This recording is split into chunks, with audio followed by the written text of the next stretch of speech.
Hello and welcome to the Ending Body Burnout Show. We are your hosts, Chris and Philly, co-founders of a multi-award-winning functional medicine practice, serving busy people with energy, mood, and gut issues. While busyness, addictive doing, people-pleasing, and perfectionism might be the norm, it's not normal, and it's a major contributor to health issues. Our goal with this show is to give you a holistic root cause approach to healing your body so that you don't have to continue doctor or diet hopping or popping a gazillion supplements hoping something might stick. So get ready to heal your body, get your spark back, deeply connect with yourself, and step into the life of your dreams. Let's dive in.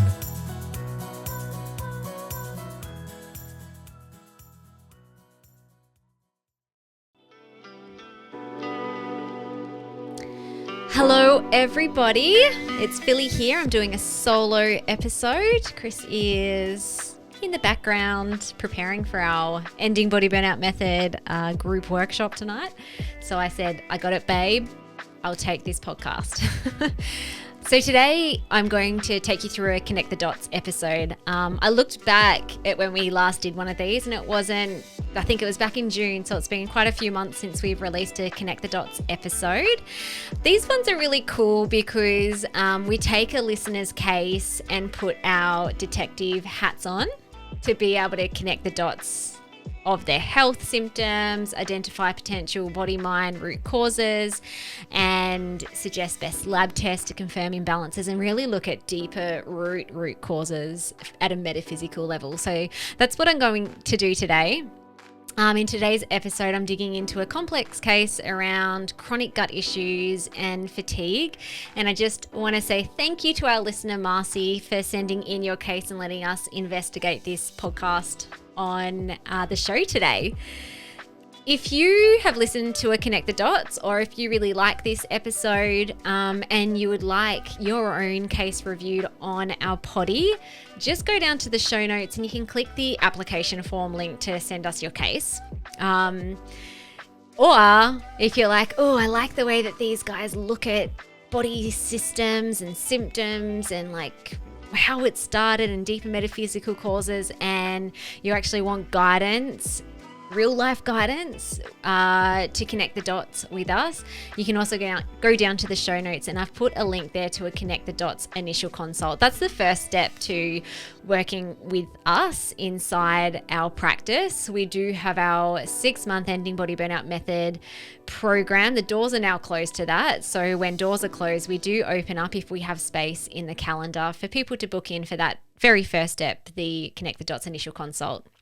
So if you would like me to help you, then jump on down and see what sessions are available for that.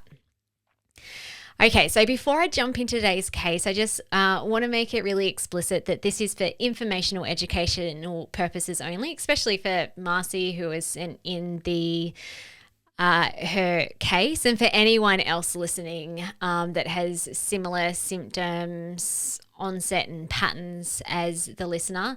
This does not replace any official consult with us or your medical doctor or practitioner. So what we discussed today isn't coming from a place of advice giving. As a disclaimer, this is not health advice or medical advice. It would be really irresponsible for me to actually advise you to do anything without actually sitting down with you and having a consultation or coaching session with you to really uncover what's going on. So when listeners send in these in their case, there's often a lot of missing pieces, and I'm going to highlight those missing pieces as well, but please don't take this episode as this is what's wrong with you, do this. These Connect the Dots episodes are really nice and coming from a place of, hey, here's a new perspective for this conditional combo of symptoms.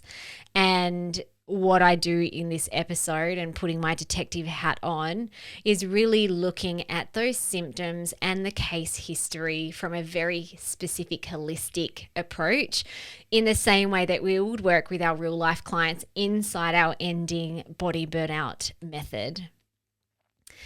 Okay, So let's dive into today's case. The biggest body burnout symptom this listener is struggling with is digestion issues.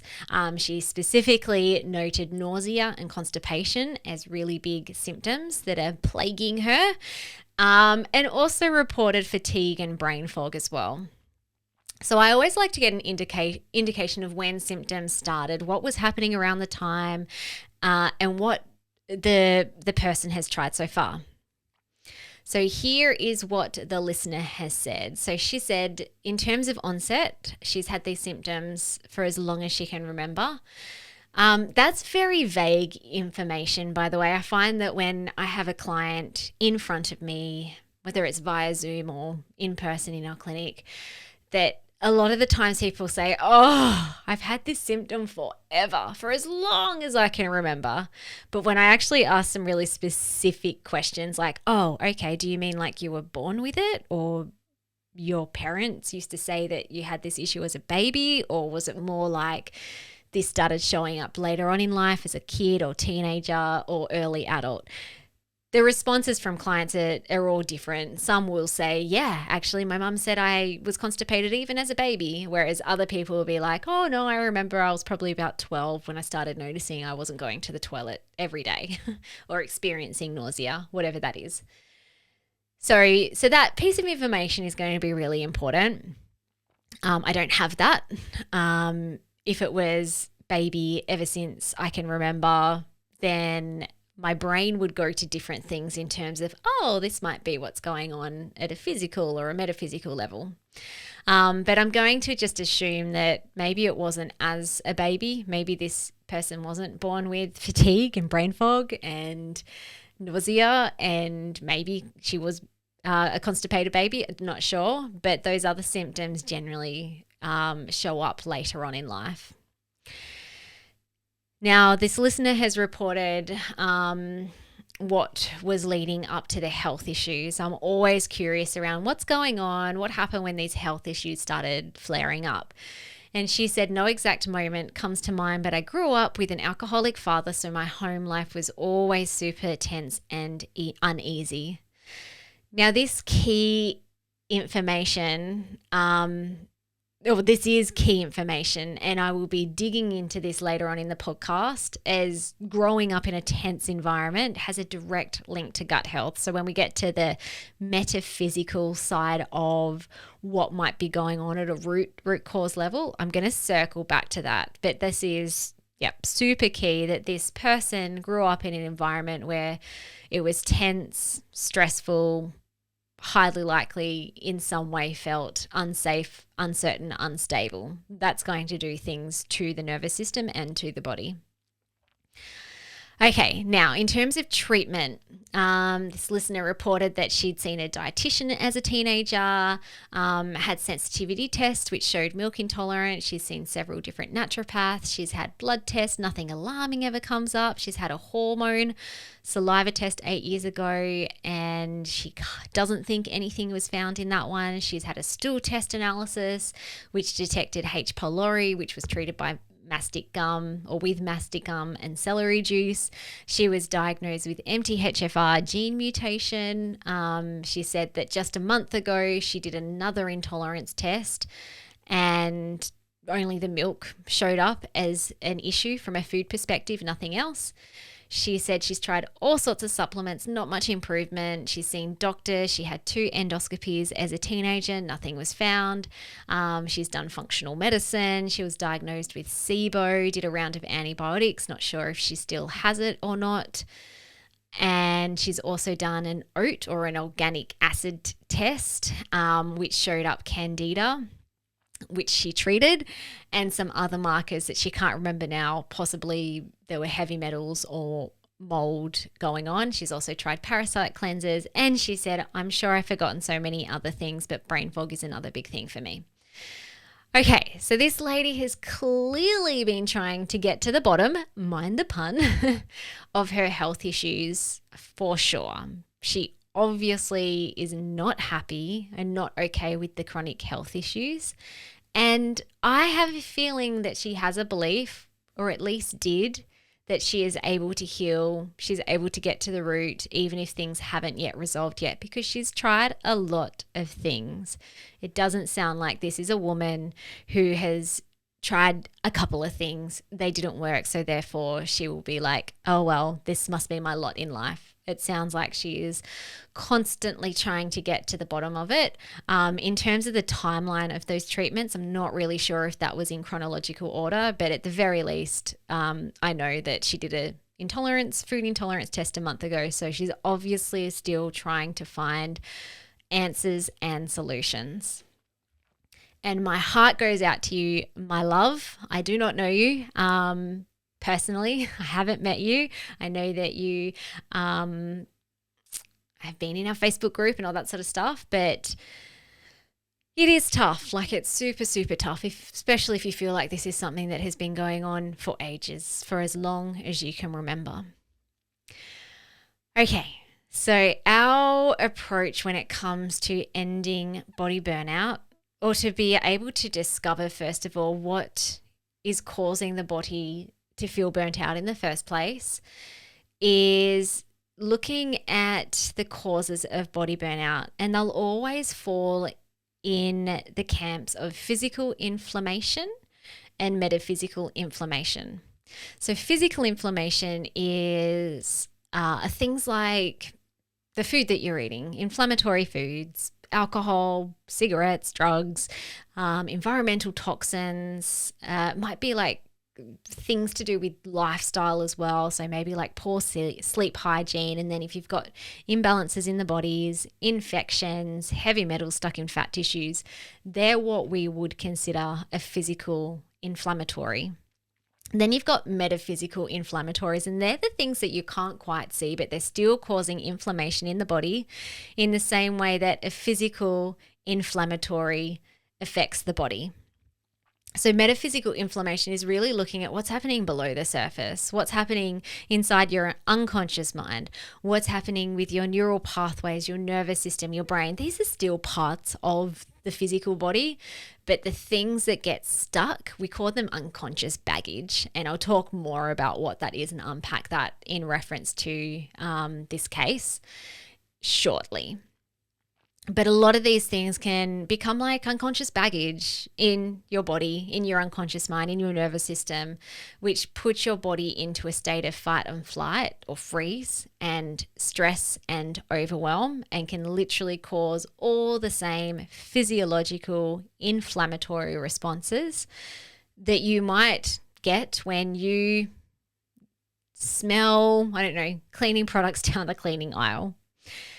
Now, the thing is, so there's physical and metaphysical. It's never one or the other. It's one and the other, which is probably why this dear woman hasn't resolved her health issues yet, as the things she has tried so far have been very heavy on identifying and healing physical inflammatories. So let's dig into both of these causes, which is our holistic ending body burnout method approach. By the way, we did just recently close doors. It was a beautiful launch. We welcomed in, I think, 31 new wonderful clients, and I'm so excited for where they will be in the next 6 months. If you missed out this time, or maybe the timing wasn't right, just scroll down to the show notes and there will be a link for you to be able to join the waitlist to the Ending Body Burnout Method. Benefit of that is that you'll get first dibs in joining, which means that you get to have your first one-on-one a lot sooner rather than waiting a few weeks or a month. And also people in our wait list also get access to exclusive early bird bonuses. We're not sure what they'll look like for 2025, but they generally are to the value of $500. Okay, let's talk about the physical side of things. So you can't have symptoms without there being some sort of body system imbalance or burnout. So this lady with her constipation, nausea, brain fog, fatigue, there is something physical going on. So let's look at the body systems first. In our practice, we look at 3 core body systems: the neuroendocrine system, the gastrointestinal system, and the detoxification system. So in terms of the GI system or the gut, let's dig into that first, because it looks like she's already done a lot of work in this area. So these digestive issues that she's experiencing, well, it makes sense. It makes sense that the practitioners, the people that she's seen in the past, the doctors have looked into the gut, because that's where she's getting the symptoms from. And it sounds like she has tested and tried to treat many of the areas of the gut already. So she's done a breath test for SIBO, she's taken the antibiotics, she's done stool test, treated parasites, H. pylori, candida, she's had scopes. There's been a lot of testing around the gut, and it looks like there's also been some things that have shown up that could be affecting her gut health. So around the gut testing, I'd be really curious if these things have been retested. In fact, she said that SIBO hasn't been retested, so she just did the antibiotics and she's not sure if it's still there.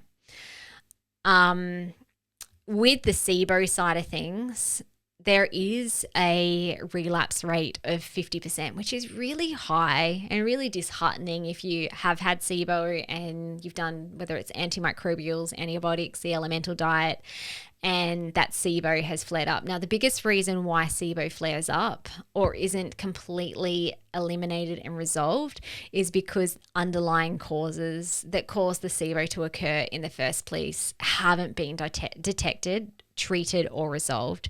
So that's just one little gold nugget that I'll throw out there.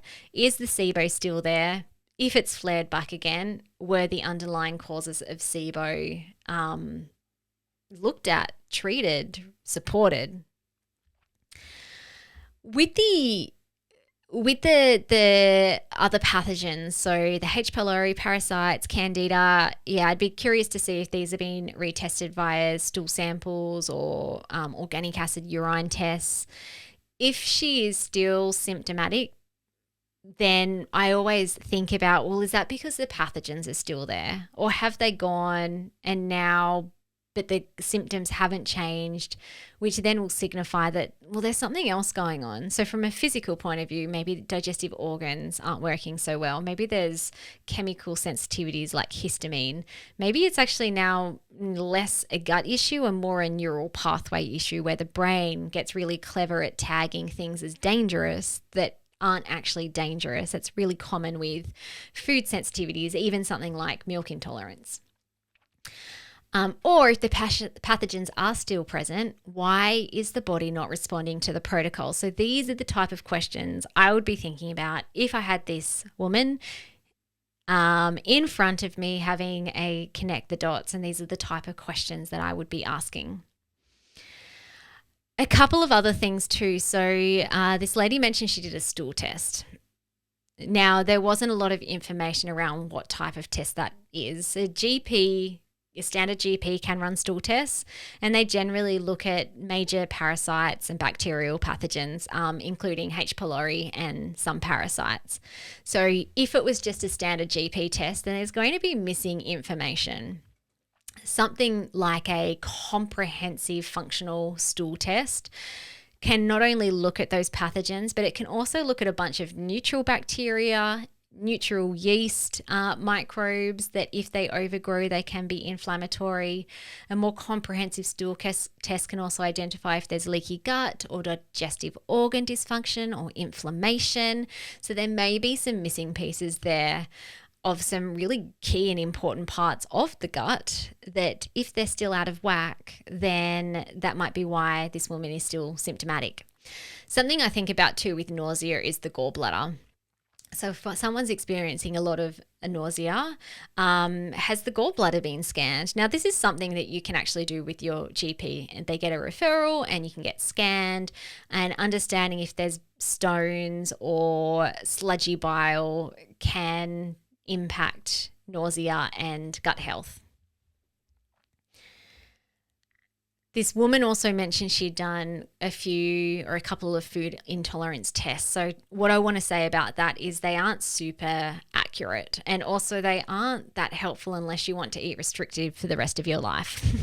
Very rare that I will prescribe a food allergy or an intolerance test for a client inside our practice, because I believe that it's better to address the underlying body system imbalances and then the deeper metaphysical root causes, which then allows you to be able to eat freely and widely without feeling like you have to restrict just to band-aid and manage symptoms.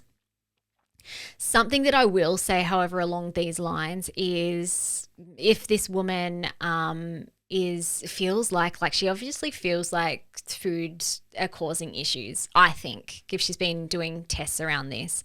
So if the symptoms are arising, especially the nausea or digestive issues is arising around eating, after eating, then things that can't be picked up on a food intolerance or allergy test are things like histamine intolerance, salicylate intolerance, oxalate overload, sulfur intolerance.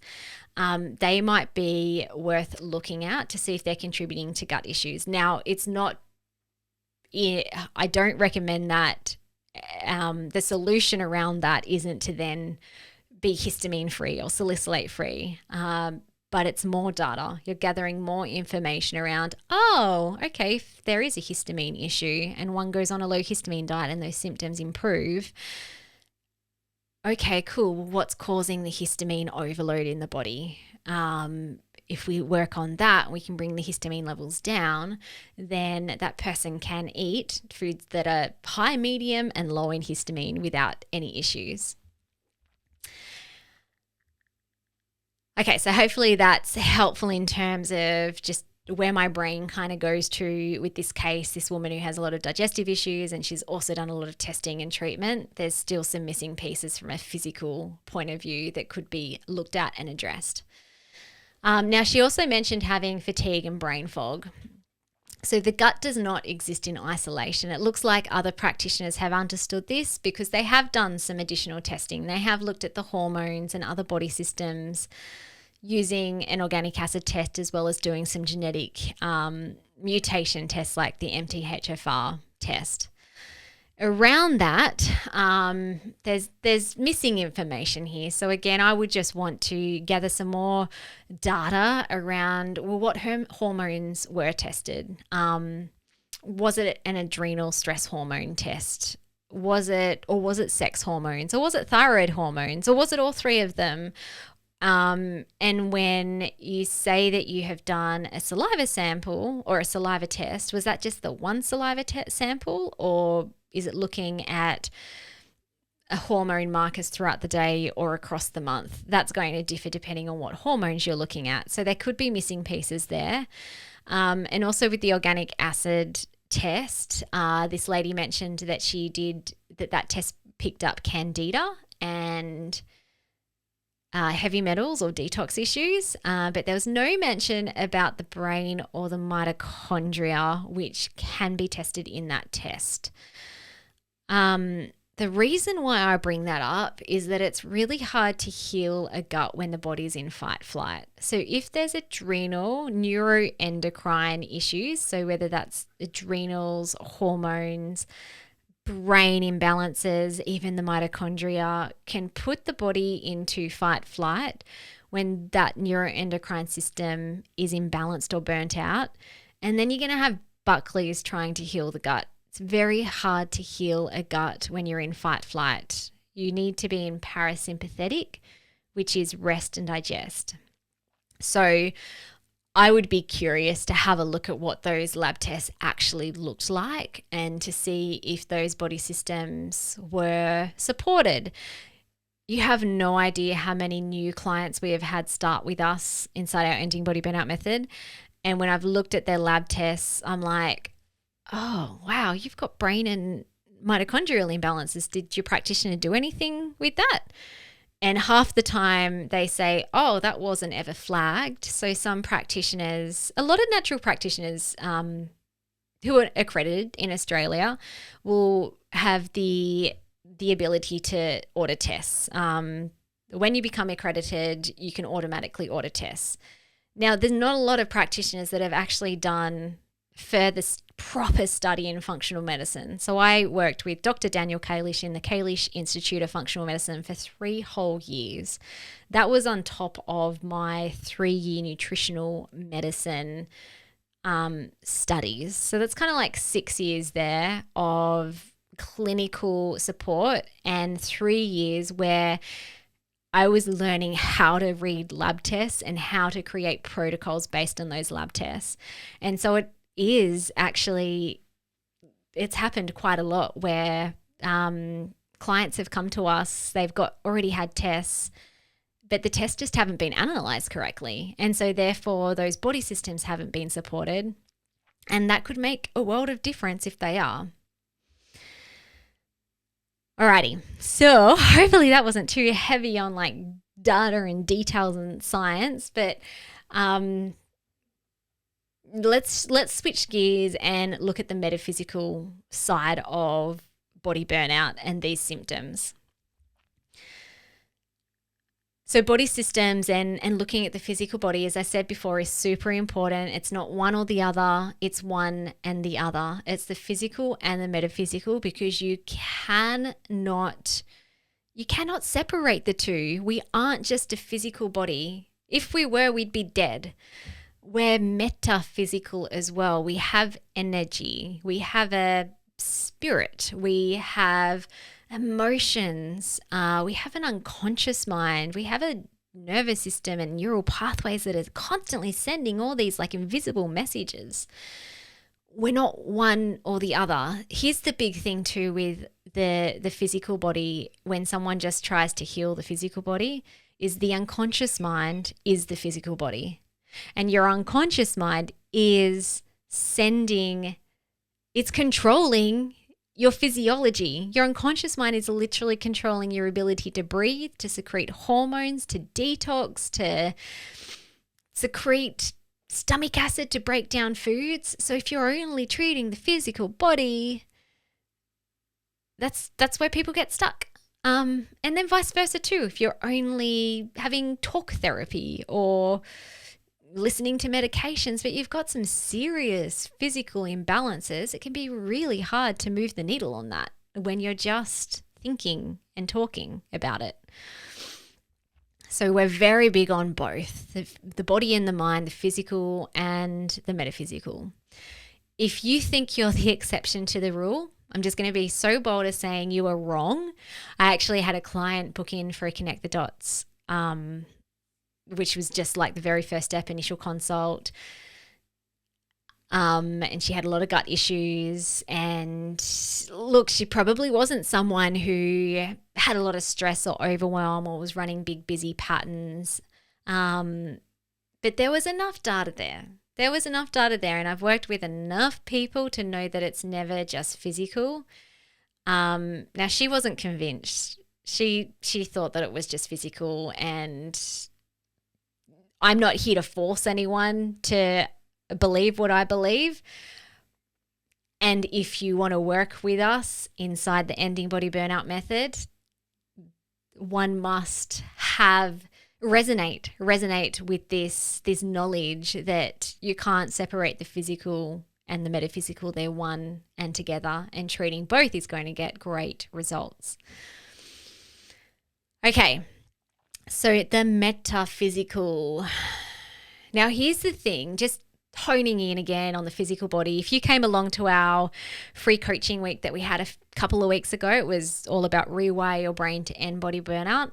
I talked quite a bit about this, I think in session 2, that if you only treat the physical body, it can end up being a reductionist approach. Now I know in like the natural health space, whether it's a practitioner or a health client, health seeker, there's a lot of like poo-pooing GP and medical specialists and the whole medical system as being a reductionist approach, where it's just like, oh, you have this issue, go see the gastroenterologist, or you have, it looks like you got some hormone issues, go to the gynecologist. But those specialists aren't seeing how all the parts of your body are interconnected. Now, this same reductionist approach is happening in the natural medicine world as well. Especially I see this in standard functional medicine, naturopathy, and nutrition and dietetics, where it's like, oh, you have this physical issue, or sometimes even you have this mental issue, anxiety, depression. Okay, cool. Well, let's run some labs. you've got imbalances in these body systems, take the supplements, do the diet, stop stressing, sleep, move. Okay, it's a bit more holistic because we're looking at lifestyle as well, but it's still only looking at the physical body and it's reductionist. And it can only get someone so far with results. When you're only treating the physical body, it's also traumatic. It's traumatic and it's gas-lighty to the deepest part of yourself that wants the best for yourself, that is trying to grab your attention through pain in the body and mind.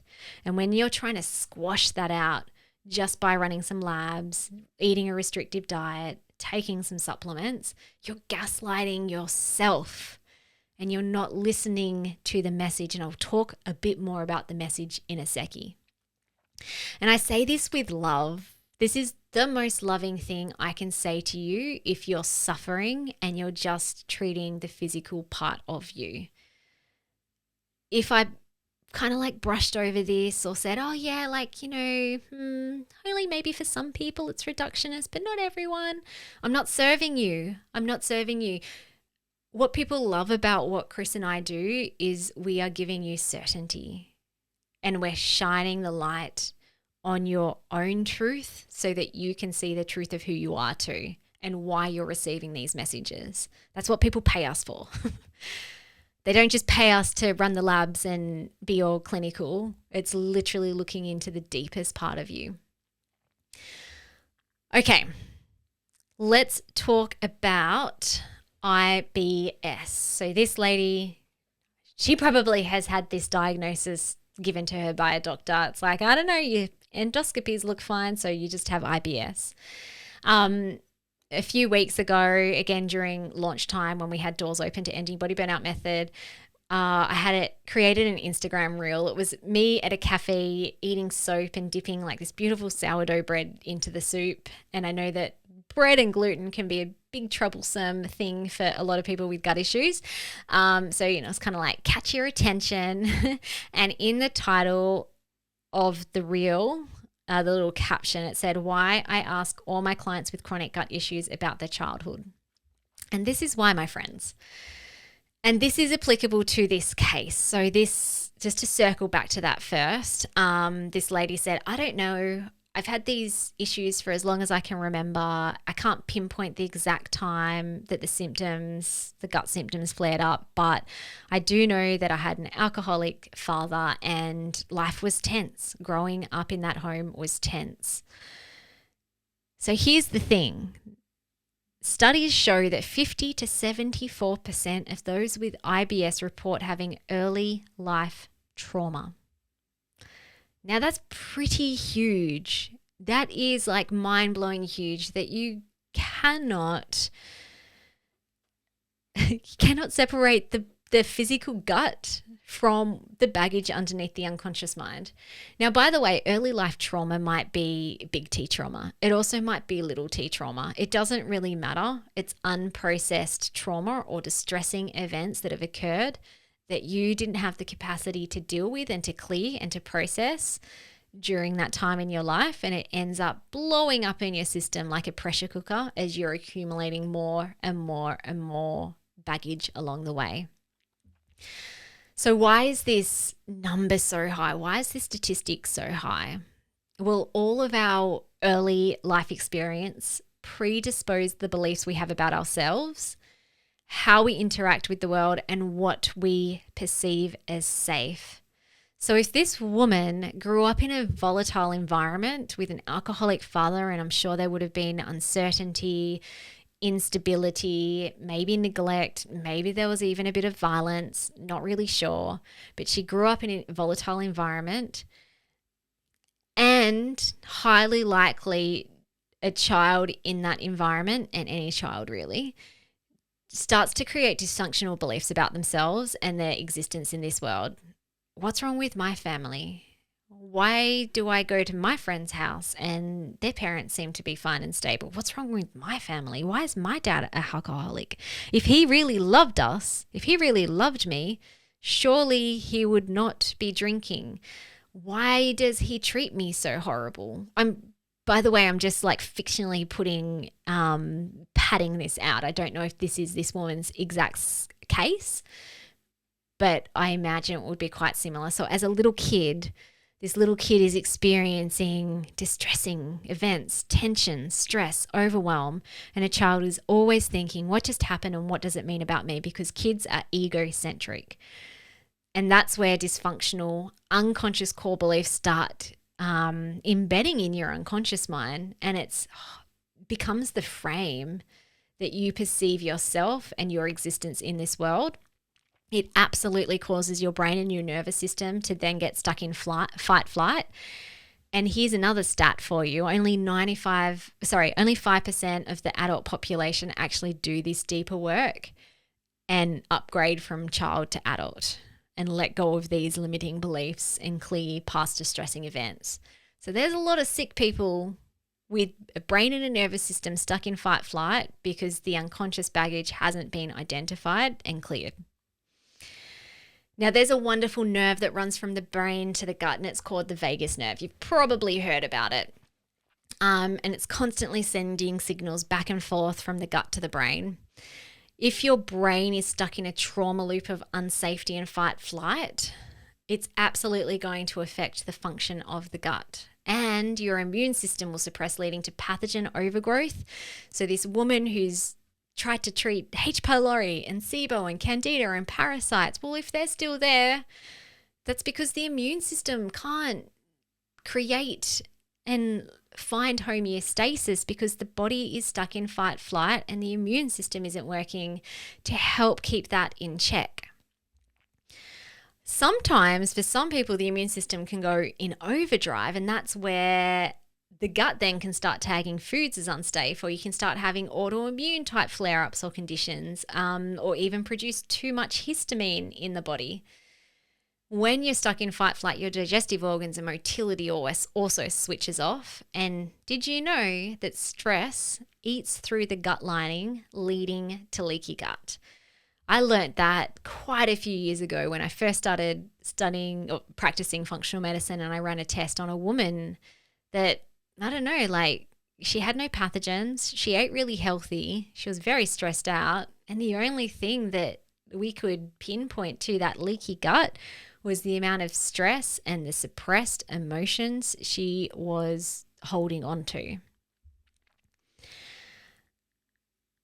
Okay, so hopefully this is helping you to paint the picture that just doing a stool test, just doing a SIBO test, just taking some supplements or antibiotics or eating healthy or restrictive is often not enough to heal the gut. In fact, it's not enough because it's not one or the other. It's not physical or metaphysical, it's both. So you must address the fight-flight response first, which includes supporting the adrenals and neurotransmitters, which is why I was highlighting, were those things actually tested or treated based on past testing? And more importantly, reprogramming deeper dysfunctional beliefs that you have about yourself and your body, clearing past trauma. And that includes little t trauma. So look, I would classify growing up with an alcoholic parent as bigger T trauma. Little T trauma could be that time that you got bullied as a kid, or the time that you got told off by your parent, or that time that you were completely humiliated because you wet your pants in public. These little T traumas affect us in just the same way that abuse does. And it's so important to rewire your whole self, your unconscious mind, your brain, your neural pathways, your nervous system back to safety in order to get full resolution of gut issues and also the fatigue and brain fog. About that, so the fact that this woman is also experiencing fatigue and brain fog, and she's running a lot of unresourceful patterns. I'll get to these in a sec because this is something that she highlighted in her case form. These are clear evidences that there is deeper baggage below the surface, and that these need to be brought to the surface, identified and cleared in a really intentional and somatic way. That is essentially the framework that we're teaching our clients to embody. And this is what it means to become a self-healer.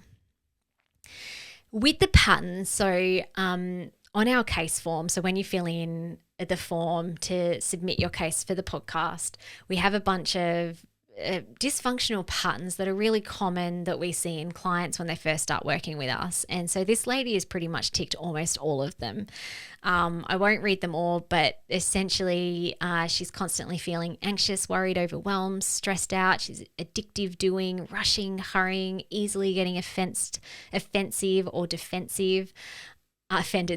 Easily getting offended or defensive, overreactive, catastrophizing, aggressive. She's stuck in victim mentality, struggling to say sorry. She's jealous, feeling bitter to herself and to others, feeling frustrated, feeling a lot of shame and guilt and apathy, and feeling stuck with not progressing in her health or her life, and also procrastination patterns, so getting distracted or putting off, avoiding supporting her health. So there is a lot of patterns. And again, this isn't to be judgy at all. It's literally just to say, hey, here's some more data. Just in the same way that you did a bunch of lab tests and you tried to treat those things, well, these dysfunctional patterns are also data. You ticking and identifying with these is a lab test. And behavior never lies. So every behavior has a belief underneath. So underneath all of these patterns, there is going to be a belief that is upholding all of these patterns. And they're identity-based beliefs as well. So it's not kind of just like, oh, I have a belief that, I don't know, the world is corrupt. It's identity-based beliefs. It's an I am belief. I am not good enough. I am unworthy, worthless, undeserving, unlovable, weak, incapable. There's all sorts of iterations. The impossible journey is to find out yours. And I use the word impossible because it feels really challenging, and it's entirely possible to identify the monster underneath the bed and to reprogram it. We see it with our clients all the time. Okay, now let's just finish this off. So earlier I was talking about the body can scream at you through symptoms, and if you're just treating it physically, it can be gas-lighty and abusive. Now, this is because all these patterns, so these behavioural patterns, these thought patterns, as well as these symptoms, all of these are symptoms. They're all signs. They're all warning signals from something deeper inside of you that needs resolving, that needs letting go of. These deep beliefs that you have, the repressed trauma, the suppressed emotions that keep your body stuck in fight flight. So, for example, nausea, constipation, digestive issues, fatigue, brain fog, all of these main symptoms that this listener put in her form, these are simply the body's attempt to try and grab your attention, to try and manage stress and overwhelm. And it ends up being like a pressure cooker, all these accumulated past stressors, repressed emotions, beliefs, distressing events, all of it building up in a pressure cooker, and at some point it's going to show up physically.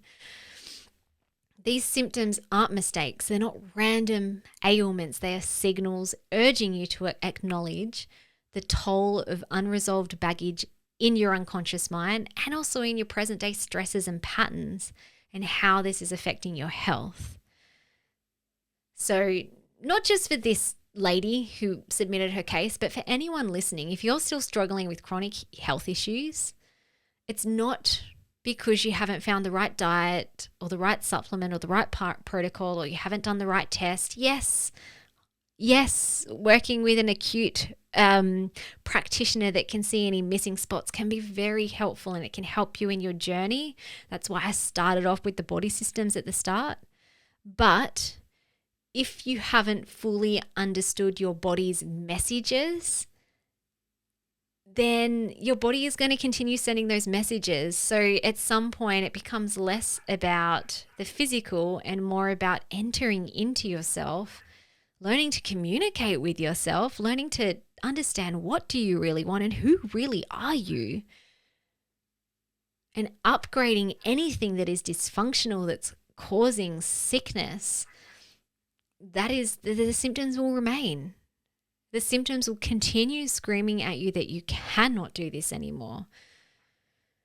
And healing will not happen until the message is heard and acted upon. I personally learnt that, I would say the hard way, the long way. It took me 10 years. I had 3 major body burnout episodes. Each time I thought I'd gotten to the root. The first time was around lifestyle and nutrition. I'm like, yay, I'm better now. I eat healthy. And I was better, but there were definitely still things simmering below the surface. Second time, I had symptoms flare up again, and I found functional medicine. I thought I got to the root. Functional medicine calls itself the root cause medicine. Yet this time, the lab tests were great, and they identified things that I couldn't work out on my own. Having that data was so good, and really doing like top-notch therapeutical protocols was great, and it helped. For quite a few years, I actually felt pretty good. Again, I could still tell things were simmering beneath the surface, but I was most of the time symptom-free if I bubble wrapped myself from the world. And then the third time, so that was 2020, so really not that long ago, symptoms flared up again. And this time I was just like, oh my gosh, I still haven't got to the root. And that's where I dove into the deep metaphysical healing without this time anything physical supporting my journey. It was all the metaphysical stuff that switched off: histamine intolerance, insomnia, anxiousness, irregular cycle, PMS, acne. So this stuff works. It's not one or the other. It's one and the other. And it's the most beautiful healing journey you will ever be on if you so choose to look at all levels and bodies of yourself. Okay, so I hope this has helped to gain a different perspective on chronic and stubborn gut issues. If you'd like your own case anonymously reviewed on a Connect the Dots episode, just go down to the show notes below and click the application form. And you can send in send in to us your case. And if you want me to personally guide you through a Connect the Dots initial consult, the calendar is now open. We don't always have the calendar open for just this first step in our Ending Body Burnout method, but when the doors are closed to our main program, the calendar is open so you can get started sooner rather than later. I will look at everything that's going on in the same way that I did this episode, but having a conversation with you. Or you can pop your name on the wait list to our Ending Body Burnout method. We'll be opening the doors again in 2025, endish of January.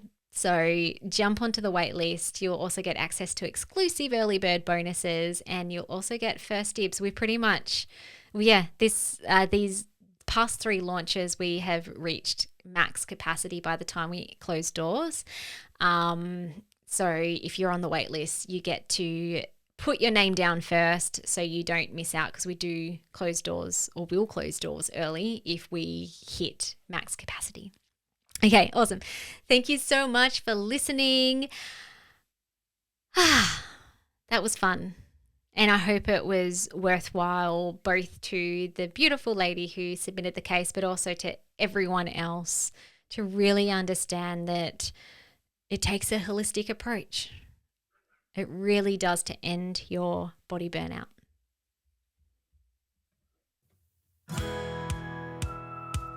Thank you so much for listening. We so appreciate you. If you'd like to give us extra smiles, drop us a review and spread the love by sharing this episode.